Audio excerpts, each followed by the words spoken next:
All righty then. Let's get this baby started.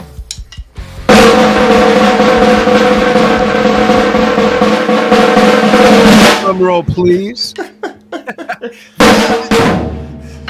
That is James Antony Murrell, who we're very excited to have on the show. And he's also going to be featured on the 17th of February because he's in Aaron Emerson's band, Holiday on Saturn. Oh, yeah. And they're going to be our featured artists in our membership site for a concert. And we'll get into that as well as some other things. And there we go. Quick message from our producer, Steve. And so I wanted to have James on so you all can get to know him before the concert. We're going to show the first 10 minutes on our social channels. Then the rest is for the members. And you can become a member for only $17. $17, you get a year's worth of live concerts, Q&As with artists, all kinds of other things. That special price here in the month of love and Black History Month, February. After that, it goes to regular pricing. But we'll get into that later. But I'm going to show some videos of James playing with his backup band, Holiday on Saturn, and get to know him as a musician. Welcome for your first interview. Yeah, thanks for having me, Dan. Yeah, I'm good. Yeah. Great. Just sipping some coffee in my little practice room. That's great. And you're coming from the UK, so there's a bit of a time difference, folks. As many of you know, I'm in Globe, Arizona, 100 miles east of Phoenix up in the mountains. And what part of England are you in, James? Yeah, so I'm pretty much dead south of London, as far south as you can get, right on the coast. Awesome. Oh, the coast. I miss the coast. I live in the mountains now. I lived on the beach for 14 years. I miss that. So that's awesome. You know, as drummers, we love to geek out on gear. So let's just start with that since you opened that can of worms before we actually, went live. Tell everyone about that gong behind you. Yeah, so this over here, it's a gong, as you can see. It's a 1930s Wuhan, and it originally came from the BBC Orchestra. Wow. So I got it off of a guy who used it for sound healing. So it's in really nice condition, well looked after. And I was like, I'll just whack it with drumsticks and put loads of paint on it and bring it to tiny gigs. There you go. I love it. I also have a Wuhan gong. It's, I think, the same size, but mine's not quite as old. I think I got mine in 2001 or 2, something like that. And I love it. I want more gongs. More gongs, right? Honestly, I want one of those 40-inch. Dude, I played this pub the other week, and they had a 40-inch gong on the wall as their time at the barbell, and I was like, "Can I take this home?" They're like, "No." That's funny. Talk about the setup you use in the videos that I'm going to show of you playing with Aaron and the guys. And folks, the description's in the post. You can see the instrumentation of the band, and I'll show a couple video clips. But first, talk about your setup as a minimalist that really can make those things jam, which, by the way, are James' initials. James Antony Murrell. I think it was planned that way. Were your parents into music? Yeah, my mum used to play drums for a couple of years. There you go. She was a little bit younger than me. I don't know if the jam was on purpose, but it's great anyway. So Cool. The kit I've got, basically, so I don't drive yet, but I play a bunch of gigs. So I was like, what can I bring to a gig that I can still play like I would on a real drum kit? Right. So basically the aim is to get everything you play on a trolley that you can take on public transport or put it down the road. So it's been like, I don't know, a couple of years, probably about a year and a half since I've been playing this sort of setup. And it's basically a 16-inch bass drum. This is a kid's bass drum from the 70s. It's not like a floor tom. I used to use a floor tom, but yeah, this one's slightly shorter, so it's more space. You put good heads on a drum like that, and you tune it right, and it sounds great. So, just tiny bass drum, snare drum. I go between a few different things. Just anything that sounds good, to be honest. That's cool. Yeah, I think I've got it here. Currently using this. It's a Premiere. Oh yeah. But it's a 19. What is it? I think it's the 1930s or 1940s Really? Dominion that I got given, basically, and I like fixed it all up. I didn't have snare strainer or anything, so I like, yeah, just made it work. Put a little bit of Is it a paint on there, 13 and inch or a 14? Sorry, yeah, 14, 6.5 die cast hoops. I've just got normal wires on there. I like the wide wires on Yeah. other drums. Same here. Nice. Well, let's show everybody a video, and I'm going to scoot through this video a bit, folks, so you can taste some different samplings of the music of James Antony Murrell. Check this out.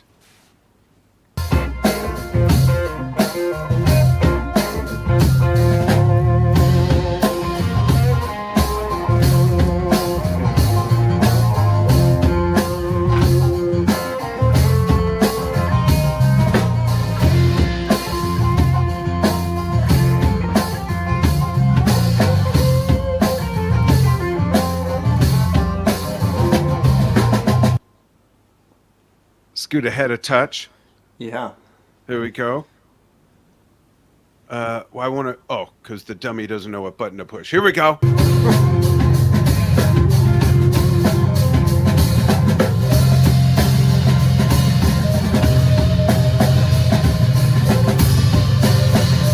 A nice slow electric blues. I'm going to play another video. And you know what? I have the description of everybody in the description of everybody, the instrumentation. Of course, I know you, I know Aaron Emerson. Please tell everybody who the bass player and the guitar player is. I don't have them memorized yet. Yeah, so bass player is the great Dave Coomber, or Beardy Dave, as I like to call him.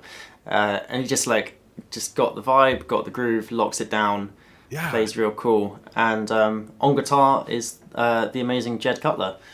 And yeah, just Awesome. the most Let's show some ridiculous guitarist, and he's a great singer too. So yeah. Cool. Let's show some more jamming. Dig this, folks.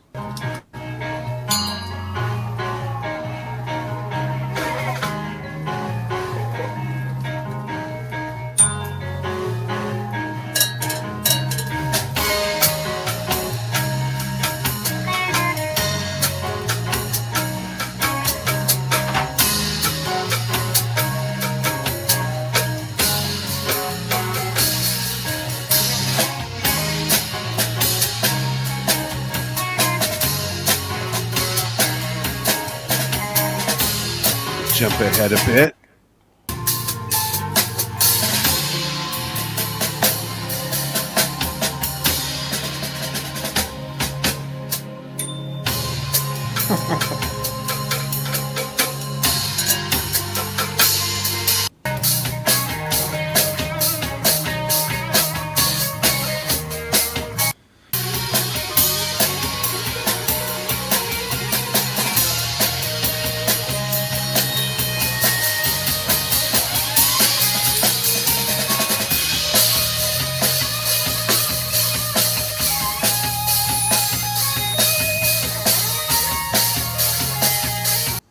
Such cool music. That's got to be fun. Most of it is improvisational, right? And you guys Yeah. just go and go? Yeah, we've got, some idea of what sort of riff, what sort of feel. But Yeah. then we just sort of like let it do its thing, and Cool. we just sort of bounce off of each other. And, we Super wanted excited to keep have you it- guys on February 17th because it's going to be like a one-off unique show doing improvisational electric blues for the most part, right? Well, we like to call it a bit of space blues because we like our interplanetary music. So I love it.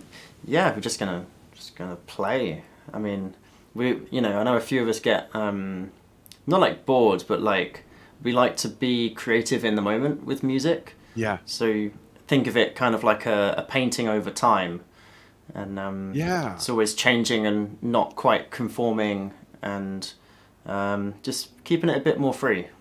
Very cool. And who are some of your biggest influences, James?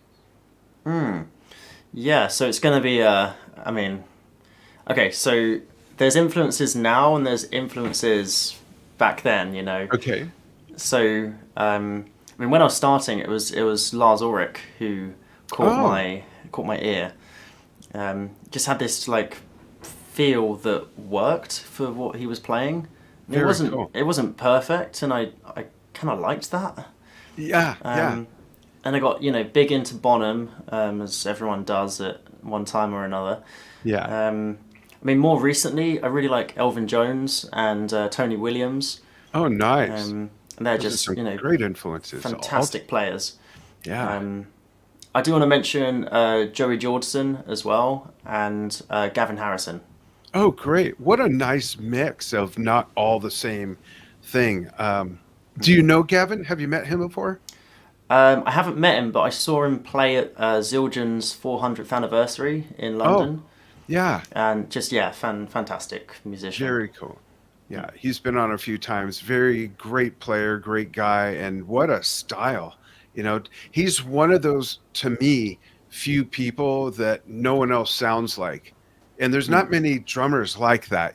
There's a lot of commonalities between drummers and their sounds, I think, but he's one of the few that I don't think anyone really sounds like him. Bill Bruford, I think, is the one that sounds the most different from any other drummer. There's drummers, and then there's Bill Bruford. No one's ever really, to my knowledge, aced copying his style or anything like that. Very interesting. But that's a really good mix. How did you get started? You mentioned when we were talking before that your mother was a drummer. Yeah. So basically, my school started having drum lessons, and I was sort of, what was I, 9 years old at the time, and my mum was like, "Oh, do you wanna start doing drum lessons?" And obviously, as a 9-year-old, it's like, "Yeah, of course, I'll give it a try," and straight away it was like, you had your written music up there. And then the teacher being like, "Okay, this hand does that. This is how it sounds, and give it a go." And right, pretty much straight away, I just could pick it up, and I was like, "Oh, this is cool." So you go back next week and you see how it goes. Right. And on my 10th birthday, my parents very nicely bought me a drum kit to all of my neighbours' annoyance. That's funny. I was lucky. Cool, my neighbors put up with it when I started. I was 7. That was 54 years ago. And luckily my parents were, again, like yours, gracious enough to see that I was really interested and serious about it, gave me some lessons first, and then said, "Okay, he's serious," moved from practice pad to a kit. And someday I'll get it figured out. Pretty much. Just follow that path, wherever it may lead. It's funny, that's how Aaron found out about me. Because he used to live down my road, quite a few years ago now, and he used to hear me playing as he was walking past. Oh, wow. And not until maybe 2 weeks ago had we put 2 and 2 together. Oh, how funny. That's hilarious. And I want to remind everyone or let them know that this is a brand new band. In fact, it is so new that I was messaging with Aaron earlier because it occurred to me I didn't have your guys' website or social channels and I couldn't find anything. And I said, "Aaron, I know the band is new. Do you have this stuff yet?" And he said, "We don't." So when we have that, folks, we will insert it into this interview post on whatever channel you're watching it on. When we repurpose it as well, resyndicate it on our own channels, we'll put in all their social channels and their websites so you can check them out. But you can attend a live stream concert in our virtual environment. In fact, I'll show a video of the environment that you guys will be in just a moment. And the first 10 minutes or so will be live on our social channels, and then the rest for members. So I'm going to show that now because you guys are going to be, this is so fitting too.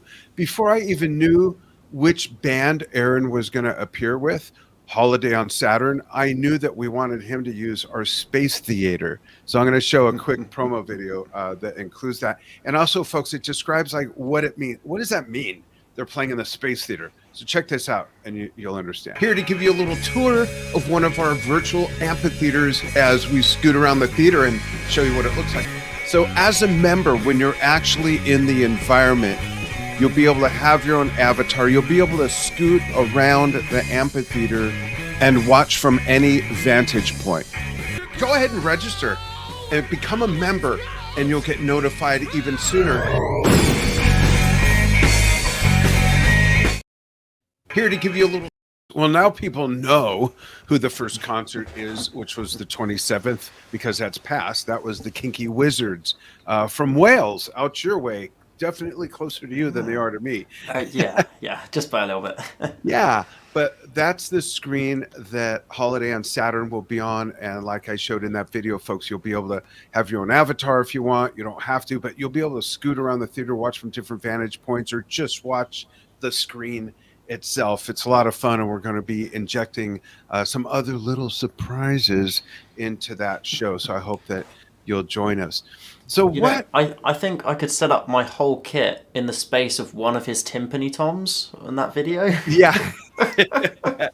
Those were, let me think. That was at the Drum Talk TV 10-year anniversary show, and that was in May in Las Vegas. And those timpanis were, I believe I got them the same size that my personal ones are. Those weren't my personal ones. I don't travel with mine. Those were 29s and weird sizes, 29s and 31s, I think. Oh man. Which are odd sizes. Usually they're even numbers, but I asked for the same sizes I have, just because I'd get used to the space with that kit that I use. And speaking of Bonham, all of what we played at that show was Led Zeppelin stuff. It was like 90 minutes of Zeppelin stuff. So I had to have the green sparkle Zeppelin set up as my kit for that show. It was fun. Yeah. Nice. But what are some of the newer, or is there some newer contemporary music that you've fallen in love with, aside from music that you've grown to love over many, many years? Do you have any kind of new discoveries? New discoveries. I guess, you can discover something new to you, but it's still old. Yeah. Oh, that's true. That's a great point. Yeah. I guess there's lots of different things. It's hard to pick out one, but I really do like sound healing music. Oh, Someone's cool. just on the singing bowls or Yeah, playing some gongs, just making sound. absolutely. I just feel like it connects with me quite a lot. Same as like classical Indian music. Like a lot of Hmm. that is very it's just very nice to listen to. Yeah, that's awesome. My wife and I are into the previous one as well. We have a lot of like Tibetan singing bowls and things like that around the house. It's very calming, and apparently my wife says I need some calming. In fact, the tea that I drink is called tension tamer tea. I don't know why she says I need tension tamer tea, but there you go. And some of the music that's not mainstream music of the West that I listen to is a lot of Arabic music, actually, and Egyptian music, and of Morocco. That whole North Africa, Middle Eastern region, Israeli music, klezmer music, the percussion. In fact, I just got two newish darbukas Oh yeah, that nice. my wife and I are learning to play together. I'm pretty natural with hand drums. I've got the djembes up there. Yeah, I've been playing forever. For her, it's something a little bit new. So we're going on kind of this little journey together and going to play them for the first time at an open mic this Saturday. So I'm excited about that, but Ah, really into nice. Good that kind of luck. music. And like you said, traditional classical Indian music is really great from India. Yeah, the different instruments of the region and sounds. I like Yeah, that it's I've something you got don't hear when you just pop on the radio. totally. My local pub did a instrument music sale like about a year ago, and there was this tabla set there, and I was Oh, like, "That's mine." did you get it? Yeah, How yeah, have you yeah. gone with it? I've heard that's like the most difficult percussion instrument to play. That and then the Marididangam. So yeah, I mean, there's a lot of different sounds you can get out of it, and it's Yeah. like it depends how it's tuned as well. Like especially the low drum, I find a bit more tricky than the higher one. Hmm. So there's a lot of like sort of finger taps and like the Yeah. more resonant ones, and then you can have like flicks and like Yeah, you those can do like this all this pops. tappy thing. Yeah. Yeah, but yeah, I'm just sort of I'm not like getting lessons on it. I'm not like trying to look into how to play it. It's Yeah. like that's a whole rabbit hole in itself, and I've got other things to do. So I'm just Yeah. like, just have it there in front of me, and then put some music on and try and just make the sounds that I'm hearing. Yeah. If I'm like, oh, that bit was really cool, I'll stop and then, try and Figure it figure out. it out. Yeah, then rewind, listen again. Sounds about right. Get away with Yeah. that on a gig and That's cool. keep That's going. what I did with all these. I never took formal lessons. I just watched videos of, not lesson videos, but videos of other people playing and then just emulating it. And now that I think of it, the first maybe 3 years of playing drums, I took lessons. After that, it was all, I'm blessed with a really good ear, listening and memorizing and mimicking. And this, mind you, is back before video on the internet. So, we didn't have any of that. It was just lift the needle, play it back, lift the needle, play it back. Okay, I think I got it. That kind of thing. So that's a fun way to learn the way you're doing it, I think. Yeah, I agree. I had lessons for quite a long time, and yeah, it was very much dissecting it down, and got the sheet music and all of that. Then I feel like I did better just listening Yeah, and then playing. Like osmosis is such a good way to learn. If you see someone play it and then you're like, oh, that's cool. It's like it doesn't have to be perfect. It doesn't have to be right. exactly what they played, as long as it's got the same energy and it sounds in a similar area. Yeah, So it's like, absolutely. yeah, like I don't want to sit there for 2 hours, watch a video on someone dissecting how Elvin Jones played his ride cymbal. I want to just Yeah, hear it and try and play it. yeah, I'm so with you on that. For people that have, like, people are coming and going during these lives all the time, I want to show a couple clips again, and then I'd like you to describe each player in like 2 or 3 words to give Oh, everyone a heads interesting. up for the concert you'll be doing with us on February 7th. So let's go to this video first. Check this out, folks. I'm going to scoot through it a little bit, and then James can give a description of everyone. Then I'll show some more of another video real quick. Here we go.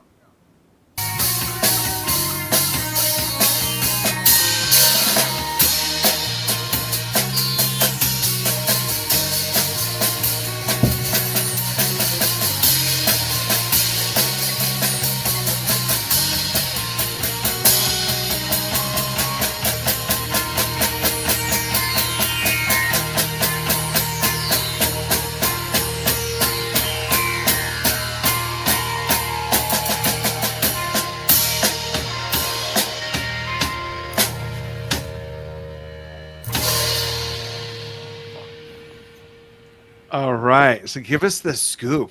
What's the who's who and what's what of the other guys?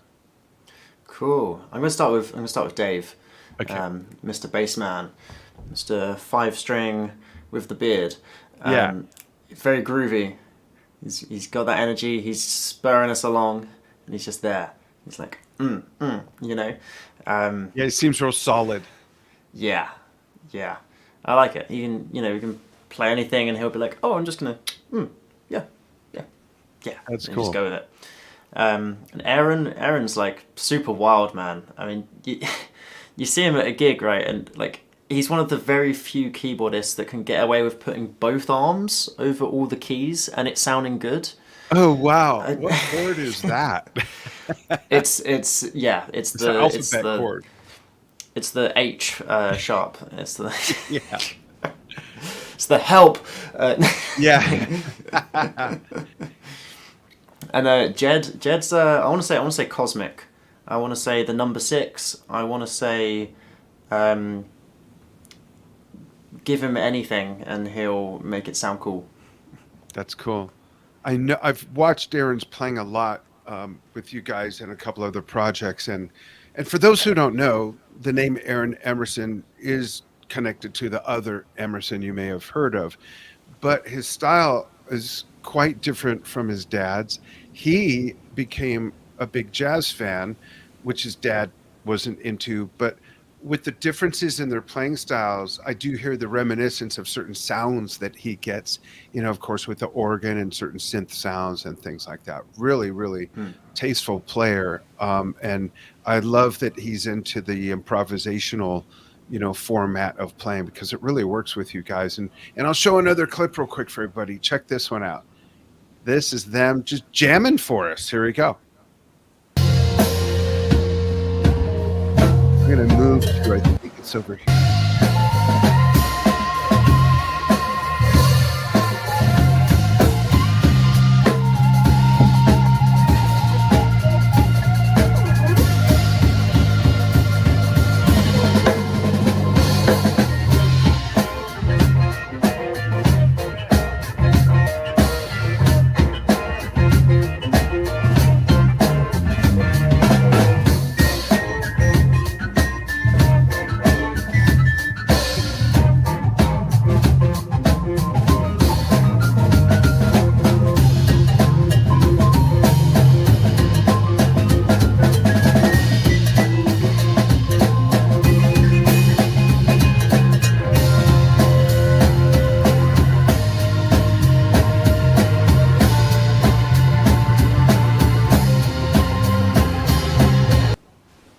awesome. It's so groovy. I think that's the best way to describe it. I hear like the elements of funk in there, the jazz, and of course, the electric blues. It's great. Yeah, cheers, man. Yeah, we're just playing what we feel in the Yeah, moment. that's awesome. So let's give everyone a chance to kind of get the behind the scenes look at James Anthony Murrell, and we call Basically, this. I've got a bug on my shoe. Yeah, there it is. Oh wow! Here's the behind the scenes. It's not a bug; it's a feature, James. Nice, good one. Let's give everyone a peek behind your curtain with the James Anthony Murrell Fun Fact segment. So, just a Cool. few rapid fire questions that have to do with things not related to music whatsoever. Okay. What is the number one thing that you like to do? Oh, I think I know the answer to this. You were telling Steve and I about it. Outside of music, what do you like to do? You kind of have like a whole other lifestyle outside of music, don't you? That you're pretty Yeah. highly ranked in. Tell everyone about that. So I ride a certain type of electric skateboard called a one wheel, and basically it's like a go kart tire on a skateboard that's powered, and yeah, I do like racing competitions and trick competitions, and I'm going to Italy next month to compete in another like trick competition, and 15 people get in over Europe, and Wow, I'm quite glad to be asked to go and do it. So, that's um, awesome. How are you ranked in Europe? so there's different board types. So on the model that I'm on, which is the lower powered side of the racing boards, it's like number two, number three in Europe. Wow, So wow. it's yeah. Uh, there's only 5 people that do it, but no, I'm kidding. That is really cool. How long have you been doing that? This is like the last couple years that I picked this up, That's and cool. I'd spent 10 years on rollerblades, 10 years riding stunt scooters, Oh, riding bikes since I was 6, and yeah, it just came quite easily, and it's cool. another one of those things. You go out, you find your people, and you go ride and have a good time. Awesome. That's great. A few more fun fact questions. What's your favorite food from outside of the region you live in? Ooh, that's a good one. I like a good curry myself, Curry. So or a Thai right stir there with the fry. classical Indian music. Yeah, it's just nice. Bit of spice Awesome. warms your chest up, you know. That's great. And where would you want to play if you could play anywhere in the world? Aside from my house, of course, because that's automatic. um, I want to play. I mean, I've always wanted to do the Royal Albert Hall because I Mm, went there as a kid to see shows, so these shows. that'd be really nice. Also, there's that venue where it's got like big rock formations in the back, and there's like In all the steps Colorado, that go up. Red Rock. Yeah, Yeah. that's the one. I've That looks always really wanted to play cool. there too. That's a beautiful amphitheater. Yeah. Hmm. That's great. What's your most memorable show that you saw at Royal Albert Hall? Oh, I think it was the Royal Philharmonic Orchestra playing the planets. Oh, the planets. Yeah, yeah, it's a nice Awesome. like classical variations on different themes of planets, That's which I guess cool. works now. Holiday on Saturn, maybe we should Right. do a little cameo with Saturn. Absolutely. Do you play other instruments besides drums and percussion? I kind of dabble. So I got kind of given a bass guitar on Christmas Day, or Cool. sort of the evening of Christmas Eve. I want to Right. say at like 4 a.m.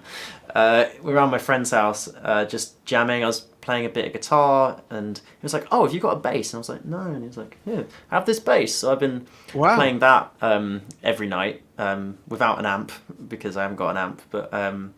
I just sit there and I'm like, little That's song cool. on my phone, try and play what I'm hearing again. That's Um, awesome. yeah. Oh, and I've got a piano right there as well, which I've Oh, been cool. Do you tinkering play around piano? with.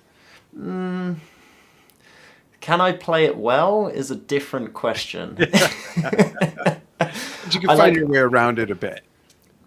I like to make my own way. That's great. It just comes out with some wild sounds sometimes, and that's really what I'm after, the enjoyment of exploration, not Yeah. trying to learn it. Right. So for those who maybe missed the clips, or even if they saw the clips, how does Holiday on Saturn describe itself? Cosmic jam music. Cosmic Jam music. That's always welcome. It's hard to go wrong with that. So folks, join James with the band Holiday on Saturn, with Aaron on keyboards, Dave on bass, and it's Jeff on guitar, right? Jed. Jed. Jed Cutler. Jed Cutler. Awesome band, and they're going to be performing in our virtual amphitheater, the Space Theater, on February 17th, and that's going to be at 9 a.m. Pacific US, which would be noon Eastern time US, which would be 4 p.m. UK time, right? Yeah, we'll go with that. 4, 5, 6. I don't know. Catch it afterwards if you miss it. Yeah, absolutely. You can catch it afterwards as a member, and you could see it in the virtual environment as a member as well. And there's a link in the description here for you folks to check that out. At least click the link and check it out. We'd love to have you on board. James, thank you so much for joining me on Drum Talk TV for your first interview. We'd love to have you on again and follow your career, and hang out with me after I disconnect the live, okay?